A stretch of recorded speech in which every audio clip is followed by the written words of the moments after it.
I'm Allendale's Chief Meteorologist Ryan Martin with a look at your midday weather update. Taking a look at the latest surface analysis, got a surface trough that's tailing off back into portions of northern Minnesota to the west side of that trough. We've actually seen a little bit of moisture working out of eastern South Dakota into Minnesota. Somewhat hit and miss, somewhat scattered, but it is moisture. There's a nice cloud mass associated with this as well. Basically, we're going to see this kind of meander eastward and probably die out. It may make it as far south as I-80 in northern parts of Illinois and even maybe across southern lower Michigan overnight tonight and into tomorrow morning, but we don't think it does anything more than that, and the moisture amounts are tiny. Could see thunderstorms amplify the moisture amounts a little bit, but you're going to have to be catching a little bit of luck to see this over a large area. High pressure basically sits farther south, about halfway across Missouri right now along the Arkansas-Missouri line. The other high over Charleston, West Virginia. So the Ohio River Valley straddled by high pressure. Nice, beautiful sunshine there. We're seeing this moisture fire off along the top edge of the high-pressure dome. Going forward, there's not a lot of reason to change thought process for the next 4 to 5 days. So basically now through next Monday into Tuesday. Looks like a good chunk of the Corn Belt will be dry. This first little wave, this first little front sagging southward will impact parts of the Corn Belt as we go through your Friday, as we've been kind of saying. Another one will come in likely late Sunday, maybe into early Monday. It'll probably act about the same way. Not a lot of moisture with it, but it's something that we'll have to watch for some wind shift. In between the two systems, the two fronts, I think we see temperatures run up a little bit, especially over the central Corn Belt. Wouldn't be surprised to see some upper 80s to near 90-degree temperatures, from southern Wisconsin down through Illinois into Iowa.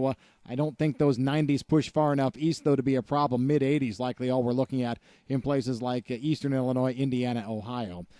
The big question mark now comes down to next week's front. We've been talking for a while now about a good front coming through Wednesday. The last two model runs have started to throw a little concern my way over this moisture. I'm not changing my forecast yet, so let's be clear. I'm still looking for 1/2 to 1.5 inch rainfall totals. Coverage, I am pulling back a bit, about 70% of the Corn Belt. My concern is I may have to drop coverage a little bit more as we go through tomorrow, and I have a bigger concern about moisture totals. We kind of highlighted this yesterday, the fact that after a week's worth of dry weather, especially in areas that didn't get much rain going into the dry period, is 1/4 of an inch, is a 1/2 an inch worth anything? And my answer, my thought process is no, probably not, or at least it's not nearly enough.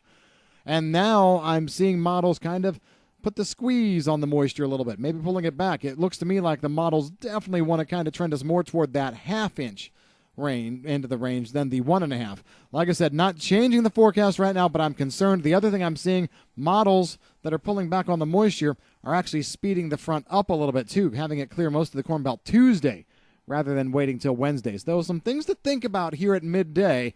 I'm not going to wave a yellow flag yet that says we've got problems, but I'm not liking the trend of the models right now. There's plenty of time for things to change. We're still just a little under a week away from this event, so we'll see how things come together, but that's the thought that's in the back of my mind right now. Still looking at a weak front around the 22nd to the 23rd. That one looks like it does no more than 1/4 to 1/2, or if we're lucky, 3/4 of an inch, coverage about 60%. And then we get into this extended forecast period where, we've been talking about a low trying to sneak in around the 25th, 26th, 27th for several days now. But what I'm noticing is the long-term model, the GFS especially, is starting to get back to its regular old tricks, which is, hey, put some moisture in day 15, day 16, and then when you move up a day, we still keep it in that day 15 to 16 time frame. I'm seeing that. I'm seeing that bias a little bit. So I'm not as keen on looking for good chances of rain. I think we will see another system before the month is through. But at this point, I think we need to prep ourselves for some slightly below normal precipitation totals for the month of August, while temperatures are going to be normal to slightly below in the east and normal to above over the western Corn Belt. So other than that, no real significant stories here. We'll be watching things as we go into Friday. If you've got any questions on the weather, give us a call at Allendale. I'm Chief Meteorologist Ryan Martin.